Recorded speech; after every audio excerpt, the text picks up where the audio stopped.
जय हिंद। फिर से आप सभी का स्वागत है आपके अपने इस YouTube channel new MG academy में। डियर स्टूडेंट्स, आज के इस वीडियो में हम लोग कक्षा 10th क्लास के हिंदी विषय से रिलेटेड अध्याय 5 के नागरी लिपि के 1 से 28 क्वेश्चन और वस्तुनिष्ठ प्रश्न को देखेंगे, जो बहुत ही इंपॉर्टेंट क्वेश्चन है आपके बोर्ड परीक्षा 2023 के लिए। इसीलिए इस क्वेश्चन को आप अच्छे से लिखकर जरूर याद कर लीजिए, ताकि बोर्ड परीक्षा में इससे चैप्टर से रिलेटेड जो भी प्रश्न है आपसे वो छूट न सके। डियर स्टूडेंट, चलिए देखते हैं हम लोग ये 1 से 28 क्वेश्चन कौन कौन से हैं जो नागरी चैप्टर से लिए गए हैं, जो नागरी चैप्टर के लेखक है गुणाकर मूले जी। तो चलिए हम लोग देखते हैं कौन कौन सा क्वेश्चन है और कैसा क्वेश्चन है। सब यहाँ 1 नंबर क्वेश्चन दिया गया है। ये नागरी लिपि गुणाकर मूले जी का लिखा गया कहानी है। इसमें 1 नंबर क्वेश्चन है, गुणाकर मूले जी का जन्म कब हुआ था। गुणाकर मूले जी का जन्म कब हुआ था? तो 1935 ईस्वी में इनका जन्म हुआ था।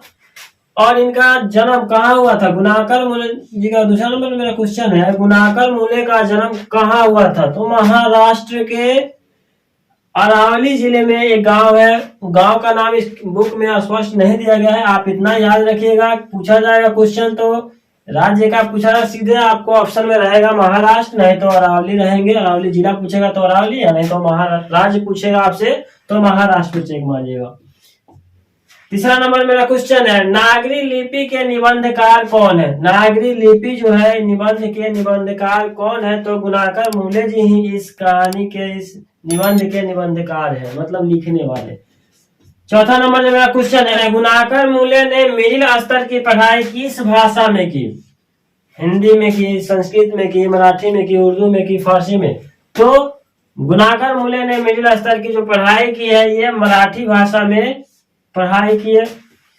5वां नंबर जो मेरा क्वेश्चन है, गुणाकर मूले ने अंग्रेजी एवं हिंदी की पढ़ाई, अंग्रेजी एवं हिंदी की पढ़ाई कहाँ पर की? तो इन्होंने जो मिडिल स्तर की पढ़ाई की मराठी भाषा में की, लेकिन अंग्रेजी और हिंदी की इन्होंने पढ़ाई जो की वर्धा में की। कहाँ पे की? वर्धा एक जगह का नाम है, वहां पे इन्होंने अंग्रेजी और हिंदी की पढ़ाई पूरी की।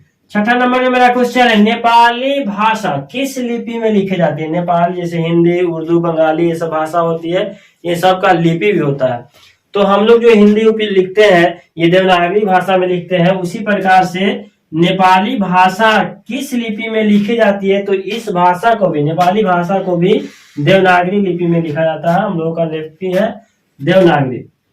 और 7 नंबर जो क्वेश्चन है, इसमें आप देख सकते हैं एक संकेत दिया गया है। ये जो संकेत दिया गया है, इस संकेत यानी अक्षर का संबंध वर्तमान में किस भाषा से? इस अक्षर का संबंध वर्तमान में, इस अक्षर को आप यहाँ समझ सकते हैं, एक चिन्ह इस प्रकार से दे करके और एक टाइप का इस तरह से बना दिया गया है, संकेत है। तो इसका वर्तमान में किस भाषा से संबंधित है? तो मराठी भाषा से ये क्या है? संबंधित है ये अक्षर। वाकई में इसका अर्थ होता क्या है पता नहीं मुझे, लेकिन आप इसमें बुक में भी स्पष्ट किया नहीं गया है, लेकिन आप यहाँ पे समझ लीजिए इस अक्षर का जो संबंध है वो मराठी भाषा में है। 8 नंबर जो मेरा क्वेश्चन है, बांग्ला लिपि प्राचीन लिपि की क्या है? बांग्ला लिपि जो है प्राचीन लिपि की क्या है? तो इसमें ऑप्शन में रहेगा भाई, बहन, माता, और जो भी रहे ऑप्शन में उसमें से आप लोग बहन पर चेक मारिएगा, क्योंकि जो बांग्ला लिपि है प्राचीन लिपि की क्या है? बहन है। 9 नंबर जो मेरा क्वेश्चन है, केरल के शासकों के द्वारा, शासक यानी राजाओं के द्वारा सिक्कों पर वीर केरलस्य शब्द किस लिपि में लिखी गई है? वीर केरलस्य शब्द जो लिखी गई है किस लिपि में लिखी गई है? तो ये नागर लिपि में लिखी गई है। जो केरल से, वीर केरल से शब्द जो है केरल के शासकों के द्वारा सिक्कों पर, सिक्का यानी जो रेच्ची पैसा या खुला पैसा जिसको कहा जाता है, उस पर लिखाया गया था। कौन सा शब्द? नागर लिपि में शब्द लिखाया गया था। कौन सा शब्द? वीर केरलस्य शब्द। 10 नंबर जो मेरा क्वेश्चन है, पहले पहल किन राजाओं के लेखों के लिपि को नंद नागरी नाम दिया गया था? पहले पहल किन राजाओं के लेखों के लिपि को नंद नागरी नाम दिया गया था? तो विजयनगर के राजा जो थे उन्हीं को नंद नागरी नाम दिया गया था, उन्हीं राजाओं के लेखों के लिपि को। तो अब 11 नंबर क्वेश्चन है, टकसाल। टकसाल का संबंध किससे है? टकसाल का संबंध जो है सिक्कों से है। किससे है? सिक्कों से है। राजा शासक लोग अपने अपने सिक्के जो निकालते थे उस पर अपना अपना चिन्ह और संकेत वगैरह लिखवा देते थे। श्रवण बेलगोला आस्थान, श्रवण बेलगोला आस्थान का संबंध किससे संबंधित है? तो जैन धर्म से संबंधित है। किस धर्म से? जैन धर्म से। 13 नंबर जो मेरा क्वेश्चन है, किस शासक ने अपने सिक्कों पर राम सीता की आकृति और नागरी लिपि में राम सिया शब्द अंकित करवाए थे? किस शासक ने अपने सिक्कों पर राम सीता की आकृति यानी फोटो और नागरी लिपि में राम सिया, किस लिपि में आप पूछेगा? और जो शासक यहाँ पे अकबर है इसका शासक, तो अकबर जो थे वो नागरी लिपि में किस शब्द को अंकित करवाए थे अपने सिक्के पर? तो राम सिया शब्द को अंकित करवाए थे अपने सिक्कों पर। किसने करवाए थे? अकबर ने करवाए थे। आप यहाँ से क्वेश्चन दूसरा भी बना सकते हैं। 14 नंबर जो मेरा क्वेश्चन है, नागरी लिपि शीर्षक पाठ किस पुस्तक से लिया गया है? नागरी लिपि शीर्षक पाठ जो है किस पुस्तक से लिया गया है? तो भारतीय लिपियों की कहानी से लिया गया। भारतीय लिपियों की कहानी से लिया गया है। 15 नंबर जो मेरा क्वेश्चन है, मराठी भाषा की लिपि कौन सी है? मराठी भाषा के आखिर अपना एक लिपि, जैसे हिंदी भाषा की लिपि है देवनागरी, उसी प्रकार से मराठी भाषा का भी लिपि क्या है? देवनागरी ही है। नेपाल की भाषा क्या है? देवनागरी है। सिद्धम क्या है? सिद्धम क्या है? यह एक प्रकार का लिपि है। सिद्धम क्या है? एक प्रकार का लिपि है। 17 नंबर मेरा क्वेश्चन है, मालवा में नगर नागरी लिपि का इस्तेमाल होता है, ऐसा किसने कहा था? मालवा में नागरी लिपि का नगर नागरी लिपि का संबंध होता है, इस्तेमाल होता है, किसने कहा था? तो अल बेरूनी ने कहा था कि मालवा में नगर नागरी लिपि का इस्तेमाल होता है। 18 नंबर जो मेरा क्वेश्चन है, अमोघ वर्ष कौन था? अमोघ वर्ष कौन था? तो ये प्रख्यात राष्ट्रकूट राजा था ये। 19 नंबर जो मेरा क्वेश्चन है, मिहिर भोज की ग्वालियर प्रशस्ति किस भाषा में है? मिहिर भोज की ग्वालियर प्रशस्ति किस भाषा में है? तो ये संस्कृत भाषा में है। 20 नंबर जो मेरा क्वेश्चन है, बेतमा कहाँ स्थित है?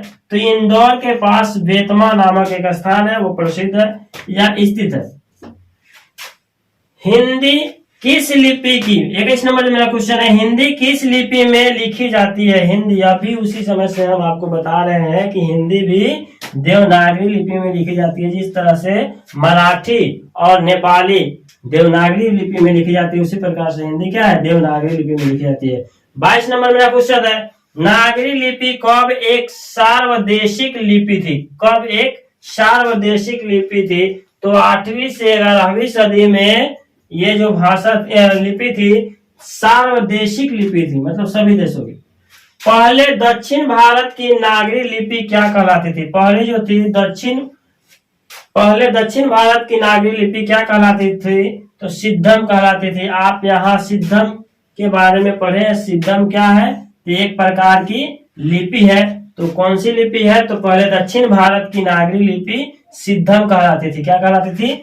सिद्धम कहलाती थी। उसी प्रकार 24 नंबर मेरा क्वेश्चन है, हम लोग 24 नंबर को देख लेते हैं। गुप्तों के राजधानी को क्या कहा जाता था? गुप्तों के राजधानी को क्या कहा जाता था? तो देवनगर कहा जाता था। ये देवनगर है। इस क्वेश्चन में हमको 28 क्वेश्चन देखे हैं हम लोग, अभी 24 क्वेश्चन को देख लिया। अब आगे चलते हैं हम लोग 25 नंबर क्वेश्चन की ओर। भारतीय लिपियों की कहानी किनकी प्रसिद्ध रचना है? भारतीय लिपियों की जो कहानी बनाई गई है, ये किनकी कहानी है? तो ये गुणाकर मूल्य जी की कहानी है। जो भी हम लोग नागरी लिपि देवनागरी लिपि पढ़ रहे हैं या भारतीय लिपियों की कहानी है, तो किनकी है? तो गुणाकर मूल्य जी की कहानी है। 26 नंबर मेरा क्वेश्चन है, इस्लामी शासक का आरंभ काल कितना है? मतलब इस्लामी शासक का आरंभ कब हुआ था? किस काल में हुआ था? तो 12वीं सदी से इस्लामी शासक का काल शुरू हो गया था। इस्लामों का शासक चलने लगा था। 27 नंबर जो मेरा क्वेश्चन है, गुणाकर मूल्य की मृत्यु कब हुई थी? तो इनका जन्म तो हमने आपको बताया कि 1935 ईस्वी में इनका जन्म हुआ था, लेकिन इनका मृत्यु कितना में हो गया? 9 ईस्वी में इनका मृत्यु हो गया। अब जो इस चैप्टर का लास्ट क्वेश्चन है और इस वीडियो का भी ये लास्ट क्वेश्चन होगा, जो 28 नंबर क्वेश्चन है, परमार शासक भोज कहाँ के रहने वाले थे? परमार शासक भोज ये कहाँ के रहने वाले थे? तो ये धारा नगरी के रहने वाले थे। जैसे हम लोग कक्षा 10th क्लास के हिंदी अध्याय 5 के 1 से 28 ऑब्जेक्टिव क्वेश्चन को हम लोग देखे, जो बहुत ही इंपॉर्टेंट क्वेश्चन है आपके बोर्ड परीक्षा 2023 के लिए। इस चैप्टर से जो भी क्वेश्चन आएंगे आपको यही क्वेश्चन से रहेंगे, इसी क्वेश्चन से रहेंगे, इसीलिए आप इस क्वेश्चन को लिखकर जरूर याद कर लीजिए, ताकि बोर्ड परीक्षा में अगर आपसे इस चैप्टर से एक भी क्वेश्चन ना छूट पाए। कहीं से भी क्वेश्चन आएगा इस चैप्टर से तो इससे बाहर क्वेश्चन आपको इस बोर्ड परीक्षा में नहीं पूछेंगे। डियर स्टूडेंट्स, उम्मीद है आपको ये पूरे क्वेश्चन समझ पाएंगे। डियर स्टूडेंट्स, अगर वीडियो अच्छी लगी आपको तो प्लीज चैनल को सब्सक्राइब कीजिए, वीडियो को लाइक कीजिए तथा शेयर कीजिए, ताकि मेरी हर वीडियो सफलतापूर्वक आपके पास इसी तरह से पहुंचते रहे। डियर स्टूडेंट्स, मिलते हैं हम लोग अगले वीडियो में, तब तक के लिए धन्यवाद। जय हिंद।